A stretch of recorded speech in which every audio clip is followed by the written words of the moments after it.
Thokozani bogogo nomkhulu gama ngovusi umhlabe umabondo omuhle kacela umuntu ubheka bonke abamcelayo. Bogogo nomkhulu namhlanje nginombuzo. Umbuzo wami kahle kahle ugcile ekuthenini ikuphi inkinga ngokulashiwa umuntu noma ngokuhamba umelaphi wendabuko ohlala emcashweni noma ongenamoto. Esikhathini esiningi nginokuzwa bayakhuluma abantu mhlambe engathi bona baseyintweni ezi-right, mhlambe banemizi yabo, banezimoto.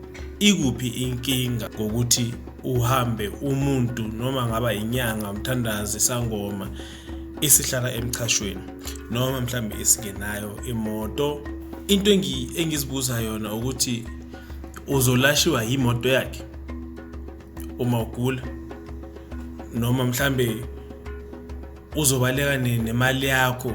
Yiphi nakhona imali yakho? Ngoba uma ngithi ngiyabheka kahle kahle uyeza uzohlola kimi ngihlala emchashweni, uyeza uzohlola ukhipha leyo mali yokukhanyisa.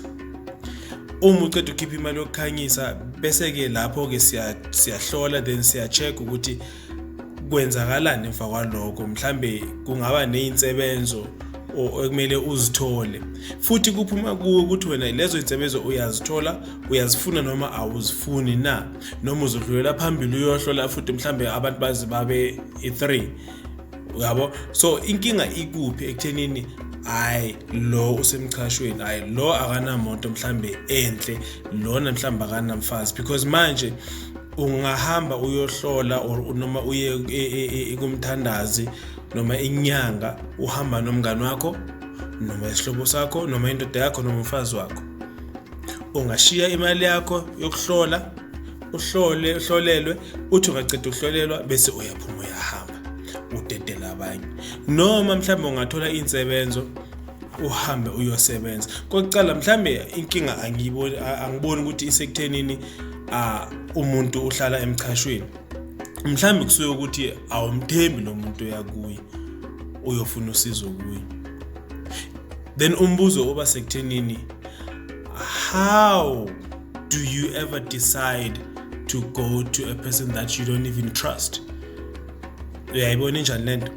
So angiboni mina ukuthi mhlambe kuhle ukuthi sigqeke abanye abantu mhlambe abangenakho okuhle emehlweni wabanye abantu, ngoba oqala nabo labo balaphi bendabuko ekudala basebenza, baqala nabo bahlola ngemali encane, mhlambe ngaba u10 rand, 50 rand, noma mhlambe baqale bahlolele ema-hostel, basebenzele ema-hostel noma basebenzele emchashweni emafletini.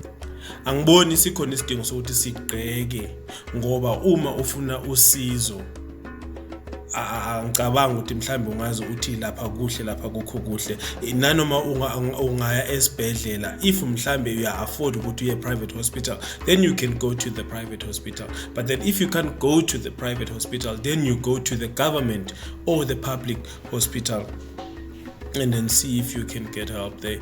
Because like because umuntu akekho fancy enough, asikho isidingo. Angiboni sikhona isidingo, unless if mhlambe ufuna into enhlanhla ejule kakhulu ke mhlambe njengeyigubhu nokunye engingakwazi, then lapho maybe you can say I don't think this person is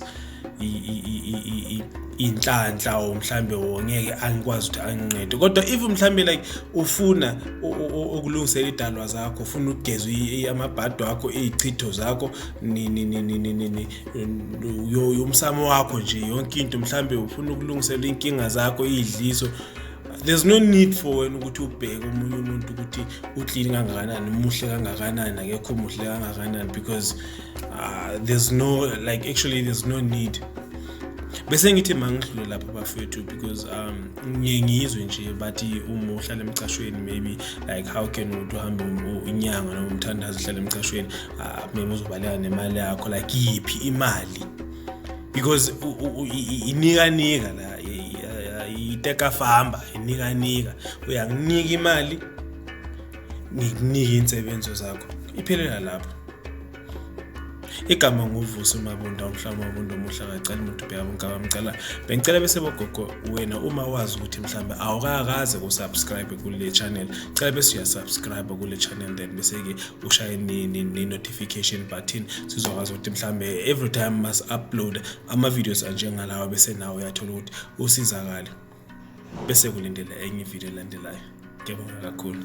Thokoza.